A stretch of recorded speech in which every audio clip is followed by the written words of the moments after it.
What is going on, everyone, and welcome back to the channel. Today I've got some really interesting NBA news to, of course, be talking about with you guys. This time I actually want to talk about the recent report that does suggest that the Utah Jazz are extremely interested in Collin Sexton, and the fact is now that they have reportedly begun trade discussions with the Cleveland Cavaliers, and this is all being reported by Bleacher Report. And I'm just going to start off by saying I absolutely predicted this. I said this, I think even less than a month ago, that if the Cavaliers could not get a contract deal done with Ricky Rubio, because there was rumors that Ricky Rubio might be going to return back to Spain, then they would go out and potentially look at Mike Conley. And then it was said that the Cavs were interested in him, and now all of a sudden it looks like the Cavs are still interested in him. But this time, to me, it just doesn't make a whole lot of sense. Now, I think, in terms of Utah, we'll talk about them before the Cavaliers. I think getting Collin Sexton would be absolutely terrific for your team, because even if you lose Donovan Mitchell, I still think there is a really good core of players here, and bringing in a dude like Collin Sexton, I think, would be really good, as it can help Utah, actually still have somewhat of a little bit of relevancy here and there. Again, they'd still be one of the worst teams in the league, but you'd still have at least, building pieces and a small little foundation. And that's why I think, again, Collin Sexton, going after him would be a really, really nice player to do so. Again, he's still a really good young guy as well that's looking to prove himself as a starter in the league, and I think he still wants to be the starting point guard or so for his own team and all of that type of stuff. And I just don't know if he's going to get that on the Cleveland Cavaliers. He also wants a lot of money, which the Cavaliers just don't want to give up. The fact of the matter is Collin Sexton wants around $25 to $30 million per season. And the reason he wants that is because he saw guys like Jalen Brunson, who he probably thinks he's better than, absolutely get the bag. I mean, statistically, Collin Sexton's best season in the NBA, in terms of points, true shooting, and all that type of stuff, I still believe is actually better than what Jalen Brunson pretty much had in the playoffs for the Dallas Mavericks. And the fact of the matter is, he's still got a big $30 million contract, while Anthony Simons also got a $25 million contract. Jordan Poole might be getting a $25 million contract. That's per year. And Collin Sexton's kind of sitting there thinking, hold on a second, I do a lot of what those guys do. Why am I only getting offers that look like $15 million? And that's what he's thinking to himself. When we look at it though, Collin Sexton, his playmaking might not be as good as the others that I mentioned, but he definitely can make up for it sometimes in his shot creation. And who knows, he could still develop into being a playmaker. He does have a bit of tunnel vision, but I still think it'd be perfect for a team like Utah. And look, if there's any team that's going to give him the bag, like a $25 million deal, it's probably going to be the Utah Jazz, because they're going to be losing a lot of players at this point. They've got a lot of players they can do on a sign and trade and all of that type of stuff. And, just even trade in general. I think there would be a really good case for them to make of actually going in and bringing in Collin Sexton. The issue is they really want to give away Mike Conley, and I don't know why the Cleveland Cavaliers are necessarily interested in Mike Conley right now. He doesn't tick at all what they really need. They do desperately need a backup point guard, but that's because Ricky Rubio will still reportedly be injured for the start of the year. And I'm not too sure about Raul Neto. I think it was a pretty decent signing, and I would still rather that signing than them go out and trade for a big $22 million per year contract in Mike Conley, so I don't mind that at all.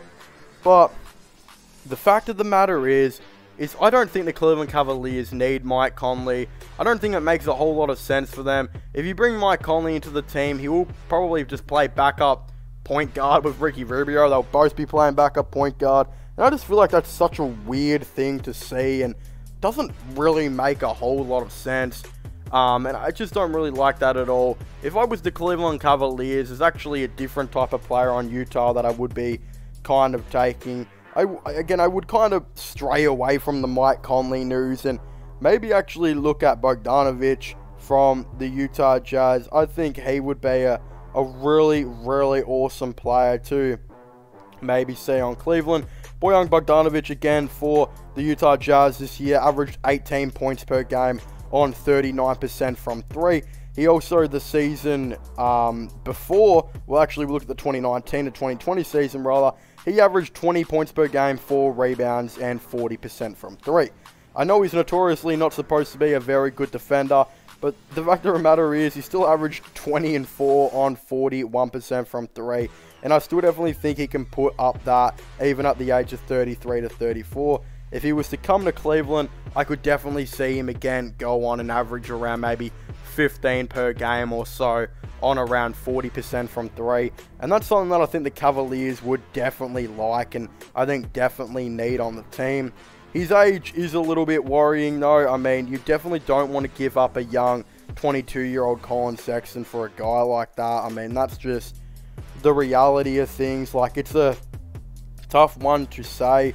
If I was the Cavaliers, I would probably just re-sign Sexton or try my hardest to try and do it. I definitely don't know if I would like to see the Cavaliers though give up, you know, of course 25 million per year. I just think that's out of the question. I know that Collin Sexton can do what a lot of those other guys can do in terms of shot creation, all that type of stuff.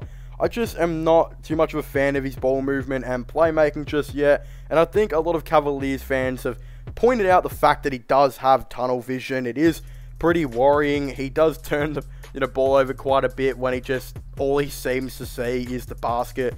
Not just that, statistically at the start of the season last year, the Cavaliers were actually better with Collin Sexton off the court than when he was on it. And that's just really, really, like, sad if you think about it.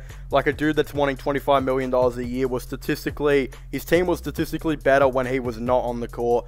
And again, he just disrupted the ball movement, all that type of stuff. But then there were times at the end of the season, especially towards when the play-in was nearly getting there, where you could just tell the Cavaliers needed a shot creator like Collin Sexton, and it would have been absolutely awesome to have a guy like him.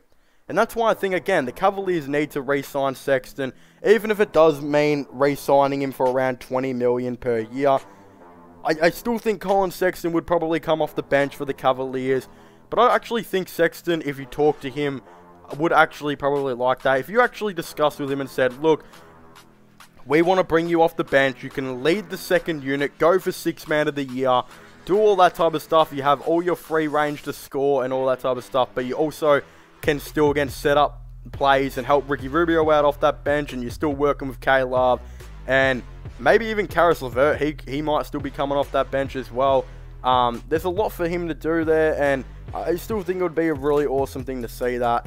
A part of me just wonders, though, if the Utah Jazz came knocking and said, we'll give you Bojan Bogdanovic, one of our first-round picks, you know, that we've just recently gotten from Minnesota, and a protected first-round pick in the future or something. If you're the Cavaliers, you're probably looking at that because Bogdanovic would really fit into the team. I think he would probably start at the 2.